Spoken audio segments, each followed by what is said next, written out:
दोस्तों, हम आज आपको बच्छ बारिश की व्रत कथा सुनाएंगे।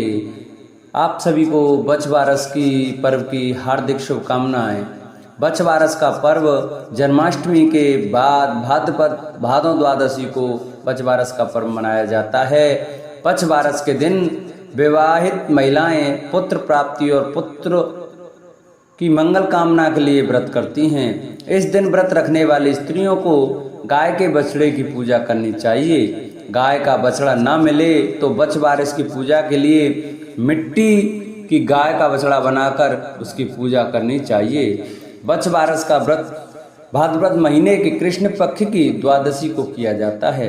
इस दिन महिलाएं अपनी संतान की लंबी आयु और खुशहाल जीवन के लिए व्रत रखती हैं। इसे गौ वत्स द्वादशी के नाम से भी जाना जाता है। यह व्रत उन महिलाओं के लिए भी खास होता है जो संतान प्राप्ति की इच्छा रखती हैं। गौ वत्स द्वादशी या बच्छ बारिश के दिन गाय और बछड़े की पूजा की जाती है। साथ ही बच्छ बारिश की कहानी भी सुनी जाती है। तो आइए हम अपनी कहानी को प्रारंभ करते हैं। एक साहूकार था जिसके 7 बेटे थे। एक बार साहूकार ने एक तालाब बनवाया, लेकिन 12 वर्षों तक भी वह तालाब नहीं भर सका। इससे परेशान होकर साहूकार कुछ विद्वान पंडितों के पास गया और उनसे पूछा कि इतने दिन हो गए लेकिन मेरा तालाब क्यों नहीं भरता। तब पंडितों ने कहा कि तुम्हें तुम्हारे बड़े बेटे या बड़े पोते की बलि देनी होगी, तब ही यह तालाब भरेगा। साहूकार ने पंडित की बात मानकर अपनी बहू को पियर भेज दिया। साहूकार की बड़ी बहू हमेशा बच्छ बारिश का व्रत करती थी। बड़ी बहू के पियर जाने के बाद साहूकार ने अपने बड़े बेटे के बेटे को बलि चढ़ा दी।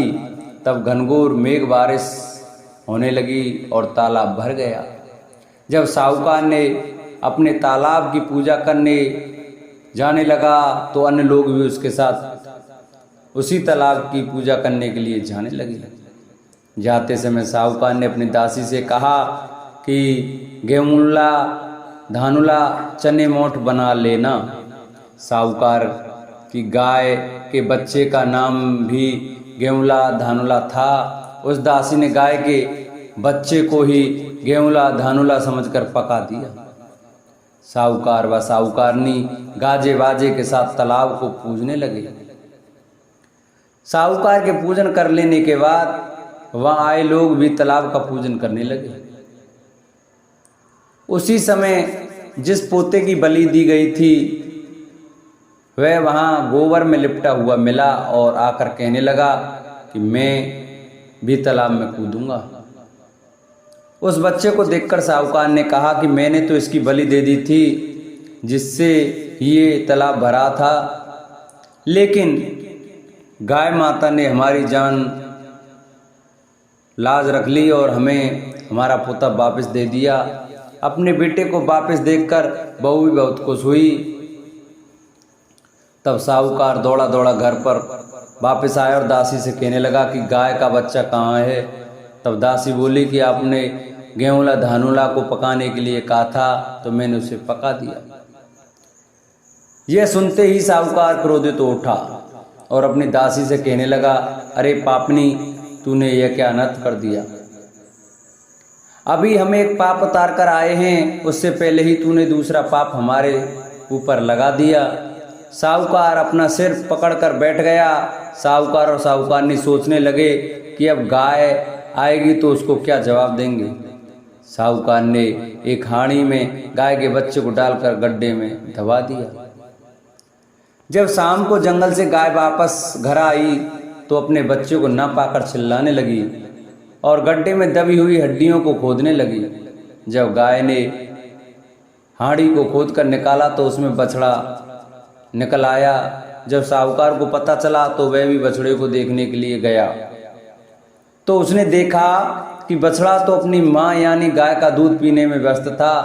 तब साहूकार ने पूरे गांव में ढिढोरा पिटवाया कि सभी स्त्रियों को बच्छ बारिश का व्रत करना चाहिए।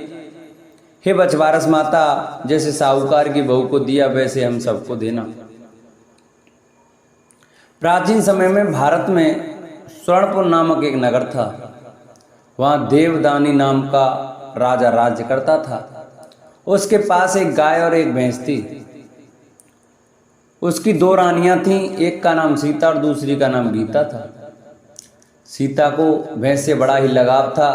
वह उससे बहुत नम्र व्यवहार करती थी और उसे अपनी सखी के समान प्यार करती थी। राजा की दूसरी रानी गीता गाय से सखी सहेली के समान और बछड़े से पुत्र समान प्यार और व्यवहार करती थी। यह देखकर भैंस ने एक दिन रानी सीता से कहा, गाय बछड़ा होने पर गीता रानी मुझसे ईर्ष्या करती है। इस पर सीता ने कहा, यदि ऐसी बात है तब मैं सब ठीक कर लूँगी। सीता ने उसी दिन गाय के बछड़े को काट कर गेहूं की राशि में दबा दिया। इस घटना के बारे में किसी को कुछ भी पता नहीं चलता, किंतु जब राजा भोजन करने बैठा तभी मांस और रक्त की वर्षा होने लगी। महल में चारों ओर रक्त तथा मांस दिखाई देने लगा। राजा की भोजन की थाली में भी मलमूत्र आदि की बास आने लगी। यह सब देखकर राजा को बड़ी चिंता हुई।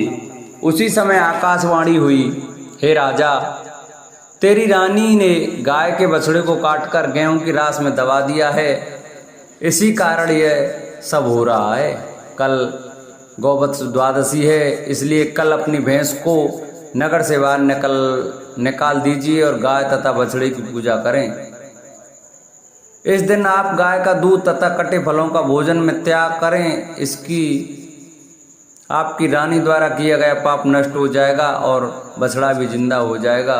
अतः तभी से गौवत्स द्वादशी के दिन गाय बछड़े की पूजा करने का महत्व मनाया जाता तथा गाय और बछड़े की सेवा की जाती है। बोलो गौवत्स द्वादशी की जय।